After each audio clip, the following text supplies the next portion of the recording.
Hello दोस्तों, welcome back once again to our channel billion education. My name is Yash और आज हम पढ़ने वाले हैं elements of group 1 and group 2 के एक्सरसाइज नंबर 3 के क्वेश्चन के बारे में। But before starting the video I would like to tell you कि हमने अपने 11th और 12th स्टैंडर्ड के पूरे सिलेबस को खत्म कर दिया है। जी हाँ, केमिस्ट्री के। और साथ ही साथ आईआईटी जेई और नीट के भी बहुत सारे वीडियोस अपलोड कर दिए हैं।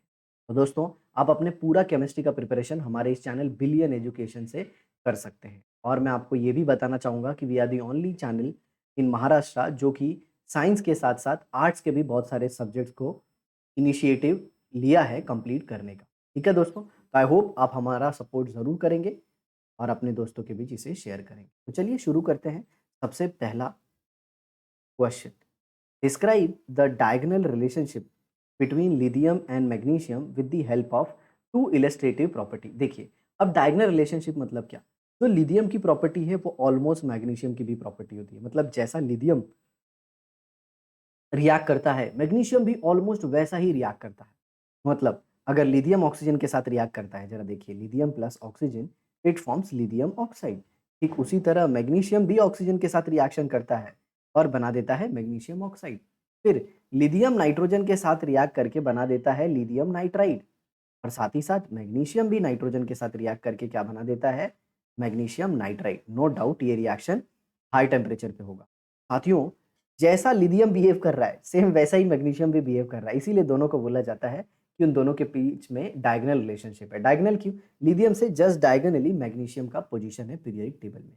तो ये था उसका प्रॉपर्टी। डोंट वरी, आपको पीडीएफ हमारे टेलीग्राम चैनल पे मिल जाएगा बिलियन एजुकेशन। आपको चाहिए तो मैं ये पीडीएफ भी दिखा देता हूँ। ये देखिए, हमारा यहाँ पे आंसर भी है। ये देखिए, lithium magnesium shows diagonal relationship as they have many chemical properties in common. ये देखिए, एयर के साथ रिएक्शन और ये मैग्नीशियम का रिएक्शन। ठीक है, ये पहले किसका रिएक्शन था? लिथियम मैग्नीशियम का। और दूसरा किसका है? लिथियम का मैग्नीशियम का। और दूसरा भी दिया गया है, देखिए, both have hydrate forming tendency. Lithium भी हाइड्रेट बनाता है और मैग्नीशियम भी हाइड्रेट बनाता है। ओके, हाइड्रेट मतलब वाटर मॉलिक्यूल उसके साथ अटैच हो जाते हैं। कितने? 2। और यहाँ पे कितने? 8। आ गया समझ में साथियों? तो ये हो गया लिथियम का कंपाउंड और ये हो गया मैग्नीशियम का compound.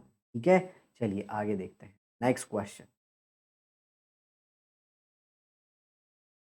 describe the industrial production of dihydrogen from steam.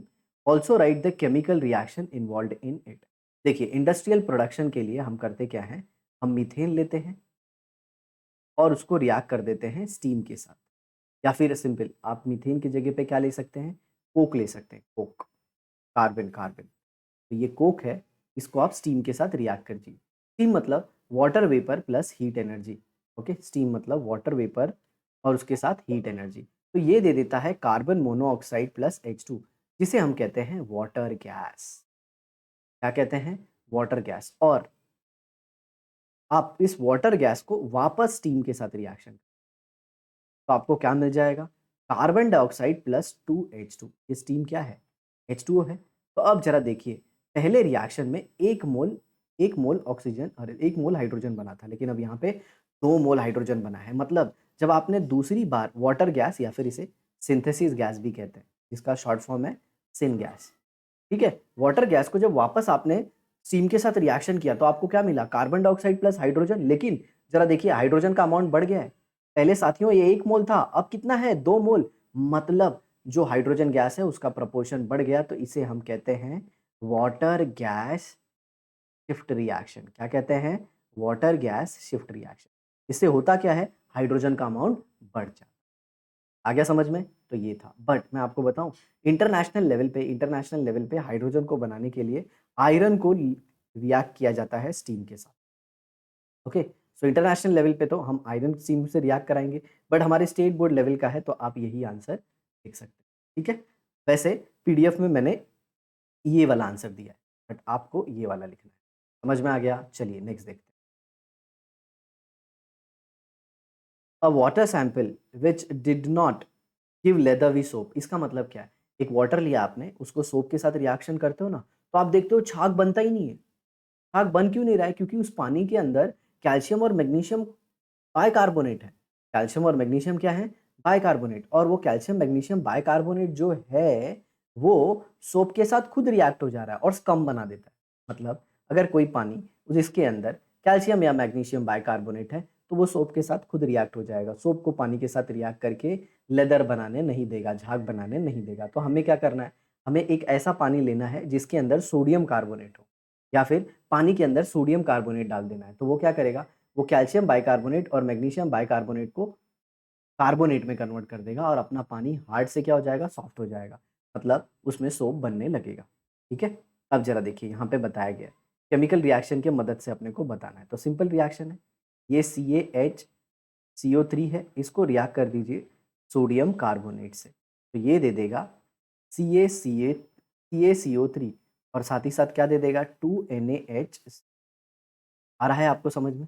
CaHCO3 twice और ये 2NaHCO3 और ये कैल्शियम कार्बोनेट जो होता है वो वाटर में इनसॉल्युबल होता है, तो ये प्रेसिपिटेट की तरह नीचे बैठ जाए।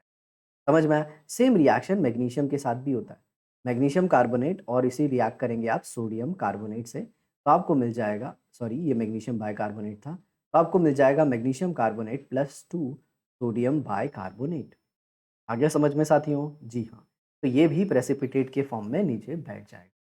Is that clear? ईज़ी टीज़ी, टणणण, आसान है ना? तो ये सी वाला भी हो गया।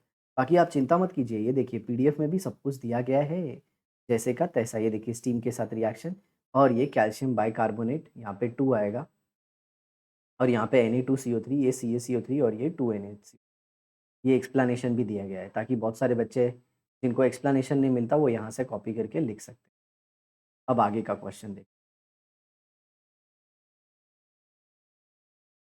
Name the isotope of hydrogen, write their atomic composition schematically and explain which of the these is radioactive. तो देखिए हाइड्रोजन के 3 आइसोटोप होते हैं, 1H1, 1H2, 1H3। पहले वाले का नाम है प्रोटियम। पहले वाले का नाम क्या है? प्रोटियम। दूसरे वाले का नाम क्या है? ड्यूट्रियम। और तीसरे वाले का नाम है ट्रीशियम। ये जो ट्रीशियम है ना, यही रेडियो एक्टिव होता है साथियों। तो ट्रीशियम क्यों रेडियो एक्टिव होता है? इसका न्यूक्लियस बहुत डेंस हो जाता है, बहुत हेवी हो जाता है। कैसे? इसमें दो दो न्यूट्रॉन होते हैं। इसमें क्या होते हैं? दो न्यूट्रॉन और एक प्रोटॉन होता है। बाकी सब में सिर्फ एक ही प्रोटॉन होता है, एक ही प्रोटॉन। और मैं आपको बताऊं, प्रोटियम में तो जीरो न्यूट्रॉन होते हैं, इसमें तो न्यूट्रॉन भी नहीं होता। तो आ गया समझ में आपको? ट्रीशियम जो है वो अनस्टेबल होगा। ठीक है? अब देखिए next question. Name the following alkali metal with smallest atom. Alkali metal जो सबसे छोटा है, लिथियम। हमको पता है लिथियम से बड़ा कौन होगा? सोडियम। सोडियम से बड़ा कौन होगा? पोटेशियम। रुबिडियम, सीजियम, ऐसा। लीना करे रब से फरियाद। आ गया समझ में? देखिए next. The most abundant element in the universe, hydrogen. Hydrogen बहुत सारे तो ऐसे बोलते हैं ना, प्लैनेट बोलो या फिर ऐसे बोल सकते हो कि जो सिर्फ है ना हाइड्रोजन से ही बने होते हैं। सैटर्न है उसमें से एक। समझ में आ रहा है? जो सिर्फ हाइड्रोजन से ही बना होता है।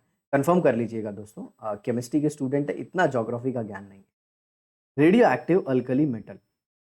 Radio active alkali metal francium है। और साथ ही साथ आपको बताना चाहूंगा, फ्रांशियम एक ऐसा अल्कली मेटल है जो लिक्विड स्टेट में होता है रूम टेम्परेचर। ये इन्फॉर्मेशन भी याद रख लेना।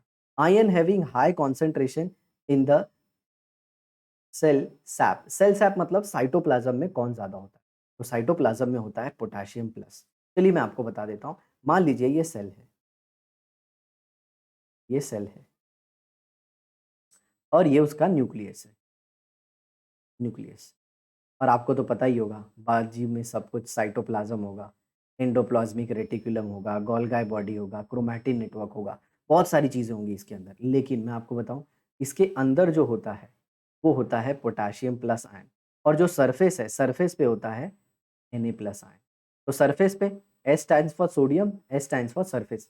तो सरफेस पे सोडियम होगा और अंदर कौन होगा? पोटेशियम। तो ये दोनों जो चार्जेस है ना, ये पोटेंशियल ग्रेडियंट क्रिएट करते हैं और जिसकी वजह से नर्व इम्पल्स क्रिएट होता है। बहुत ही इंपॉर्टेंट चीज़ है ये। पोटेंशियल ग्रेडियंट मतलब बोलते हैं ना, एक पोटेंशियल का डिफरेंस क्रिएट करते हैं। बाहर पॉजिटिव चार्ज ज़्यादा, अंदर कम, तो पोटेंशियल डिफरेंस क्रिएट हो गया। आ रहा है समझ में? तो उसकी वजह से क्या होता है? इम्पल्स क्रिएट होते हैं। जैसे आपको किसी ने चिमटी काटी ना, तो आपको पता चलेगा कि अरे हाँ, कुछ तो काट रहा है, किसी ने तो चिमटी काटी। समझ में आ रहा है दोस्तों? बहुत ही इंपॉर्टेंट है ये। आगे देखिए। A compound having hydrogen, aluminium and lithium as its constituent of element. तो देखिए लिथियम हो गया, एल्यूमिनियम हो गया और ये H4 हो गया। इसे हम कहते हैं लिथियम एल्यूमिनियम हाइड्राइड। और साथियों ये काम करता है एज अ रिड्यूसिंग एजेंट। समझ में आया? ये आप 12th स्टैंडर्ड में पढ़ोगे, chapter called as aldehyde ketone carboxylic acid. The unstable isotope of hydrogen is, देखिए ये डी ऑप्शन चेंज हो गया है, यहाँ पे ऑल ऑफ दीज या नन ऑफ दीज करके होगा, तो इसमें जो अनस्टेबल होगा वो सी होगा, tritium tritium. Identify the odd one, rubidium, radium, beryllium and strontium. अब जरा देखिए, बेरिलियम बेटा मांगे कार स्कूटर बाप राजी। आ रहा है समझ में? तो बेटा आ गया, राजी भी आ गया, स्कूटर भी आ गया, रुबिडियम नहीं आया। तो रुबिडियम कौन सा है? ये अल्कली मेटल है, इसीलिए ये ऑड है। याद है ना, लीना करे रब से फरियाद, तो रब आ गया, इसका मतलब ये ऑड है। Next, which of the following is Lewis acid. Lewis acid कौन है? देखिए लुईस एसिड वो होता है जो इलेक्ट्रॉन पेयर एक्सेप्ट कर सके, और वो होगा सिर्फ और सिर्फ बेरिलियम क्लोराइड। क्यों? बेरिलियम क्लोराइड में बेरिलियम का ऑक्टेट कंप्लीट नहीं होता। समझ में आया? ये कोवेलेंट कंपाउंड है, ये BeCl और ये Cl। इसको अभी भी 4 इलेक्ट्रॉन चाहिए, तो इसीलिए क्या करता है, सामने वाले से पेयर ऑफ इलेक्ट्रॉन एक्सेप्ट करता है। और अगर आपने पढ़ा है इक्विलिब्रियम चैप्टर, तो उसमें आपने ज़रूर पढ़ा होगा कि Lewis acids are electron pair acceptor, लेकिन आपके सिलेबस में नहीं है शायद वो 12th स्टैंडर्ड में, तो टेंशन नहीं लेना, इसका आंसर सी होगा। What happens when crystalline Na2CO3 is heated. Na2CO3 is heated, releases CO2, बिल्कुल नहीं, याद रखना, जो अल्कली मेटल के कार्बोनेट होते हैं वो थर्मली बहुत स्टेबल होते हैं, तो वो CO2 नहीं देते। लूजेज वाटर, यस यस, इसके साथ होता है 10 वाटर मॉलिक्यूल, जिसे हम कहते हैं वाटर ऑफ क्रिस्टलाइजेशन, तो यही लूज होता है, तो इसका आंसर बी आ जाएगा। डिकम्पोजेज इंटू NaHCO3, नहीं ये तो बिल्कुल गलत है, उल्टे ये डिकम्पोज होके Na2CO3 देता है। कलर चेंजेस, कलर क्या चेंज होगा, ये खुद ही कलरलेस होता है। आ रहा है दोस्तों? तो साथियों आई होप आपको ये सब कुछ बहुत अच्छे से समझ में आ गया होगा। अगर वीडियो आपको पसंद आती है तो अपना जो बोलते हैं ना गेस्चर ज़रूर कमेंट बॉक्स में लिखिए। ओके? हम चाहते हैं कि महाराष्ट्र का कोई भी ऐसा बच्चा ना रहे जो केमिस्ट्री में ऐसे वीक हो। Okay? This is your Yash sir and I always would like to support you for gaining knowledge in chemistry. Thanks a lot बच्चों, इसी तरह पढ़ते रहिए, मिलते हैं नेक्स्ट एपिसोड में, तब तक के लिए बाय बाय।